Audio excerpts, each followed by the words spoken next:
Should you use ice therapy to advance your post-run recovery? In today's video, I just wanted to direct your attention to a very insightful, comprehensive critique in an article that I think all runners should read, and I will link the article below in the description box.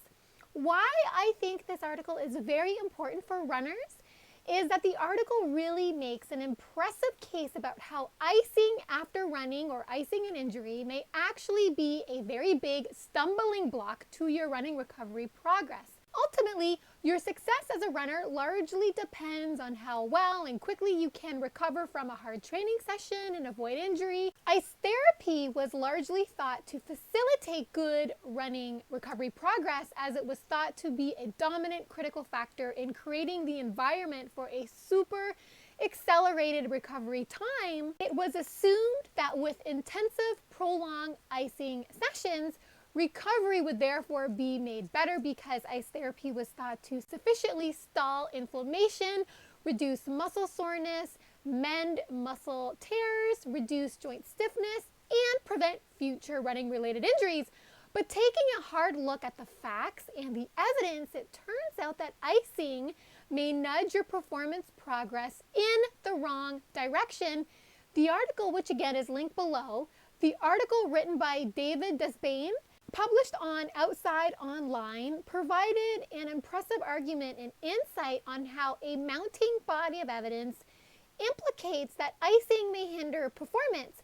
For instance, a Japanese study concluded that icing after training appeared to offer no clear advantages, as icing was strongly associated with poor muscular and vascular adaptation of resistance training, suggesting that icing may disrupt the assembly of physiological features that aid in muscle growth.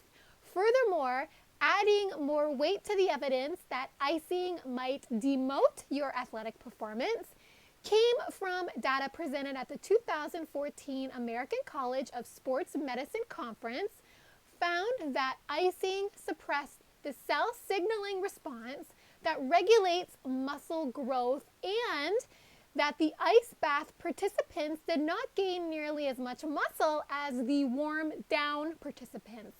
Again, reinforcing the newly formed assumption that post-exercise ice therapy should not really be used as the basic ingredient to prevent injury or restore, rebuild, or replenish frayed muscles from hard training.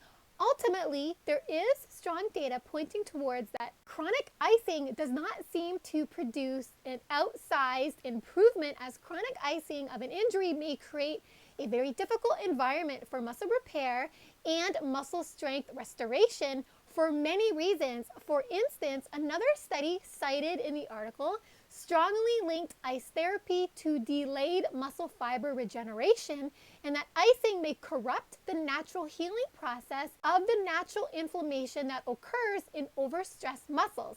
Again, drawing on the scientific data, icing may have corrosive or damaging effects on muscle health, and in that spirit, there seems to be faulty theories about the advantages of using ice therapy for preventing injury or accelerating recovery time, as intensive ice therapy has never really been fully proven with hard backing evidence to guarantee a seamless transition from feeling sore to being fully ready to go. So if you want to read more on how icing in many circumstances may profoundly disadvantage a runner on many fronts, I will provide the article below. It is well summarized and it's full of facts and evidence as to why icing may not really work and why ice therapy may not really get you on a strong path to recovery. So I just wanted to share that with you to give you a more clear-eyed view and offer up more clues about how to best optimize your post-run recovery efforts. And you may want to consider other post-run recovery assistance strategies. For more information on how to run properly, that is why you should be running with a forefoot strike over a heel strike landing pattern, please subscribe to my YouTube channel, where you will also get updated on the latest research on nutritional components for running, as well as the health and performance advantages of running barefoot or in minimalistic like running shoes. Thank you so much for listening and watching. Have fun up there on the roads. Bye for now.